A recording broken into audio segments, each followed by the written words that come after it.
औरत ने अचानक पीछे मुड़कर देखा और सामने था एक विशाल आंखों वाला दैत्य। वो घबरा गई, चिल्लाई, पापा पीछे देखो। दोनों बाप बेटी वहीं के वहीं जम गए।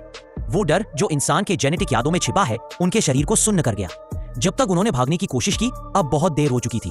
वो पूरी पहाड़ी अचानक जिंदा हो उठी और अगले ही पल वो बन गई एक विशाल जीव जिसे देखकर सबकी रूह कांप उठी। औरत घबरा कर गिरते पड़ते हेलीकॉप्टर की ओर भागे। किस्मत से उस दैत्य ने तुरंत हमला नहीं किया, वरना कोई जिंदा न बचता। दैत्य को अपनी आंखों से देख चुके अधिकारी अब डर और अफरा तफरी में थे। वो जीव जिसे लोग पर्वत राक्षस कहानियों में सुनते आए थे अब हकीकत में सामने खड़ा था।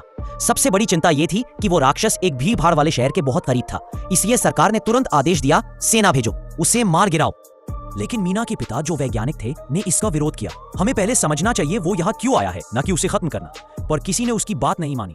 उसे मीटिंग हॉल से जबरन निकाल दिया गया और उसी वक्त सेना को आदेश मिला, फायर। लेकिन जैसे ही तोपें चली वो दैत्य बिल्कुल नहीं हिला। गोले उसकी चमड़ी पर ऐसे गिर रहे थे जैसे किसी को हल्की खुजली हो रही हो।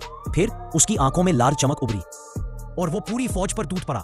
सेना की सारी दीवारें पल भर में टूट गईं, टैंक और गाड़ियां बिखर गईं। सैनिक पैरों के पीछे छिप गए पर भूल गए उस राक्षस की सूंघने की शक्ति इंसानों से कई गुना ज्यादा थी। एक पल में उसका विशाल पंजा पीछे से निकला और एक सैनिक को पकड़कर हथेली में दबा लिया। बाकी सैनिक डर के मारे भागने लगे और तभी मीना के पिता आगे बढ़े। उन्होंने दोनों हाथ ऊपर किए और दैत्य के सामने खड़े होकर उसे शांत करने की कोशिश की। लेकिन ठीक तभी एक आर्मर ट्रक ने गलती से फायर कर दिया। गोला दैत्य को लगा, वो बेकाबू हो गया। उसने एक मुक्का मारा, मीना के पिता कई मीटर दूर जा गिरे।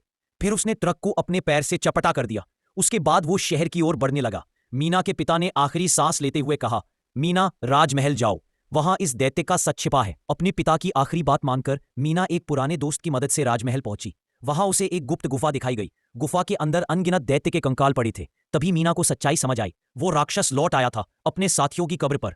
अचानक मीना की टॉर्च से बैंगनी रोशनी निकली और उसने देखा कि उस रोशनी में दैत्य की हड्डियां पत्थर में बदलने लगी। मीना के चेहरे पर उम्मीद लौट आई। यही है उसे रोकने का तरीका।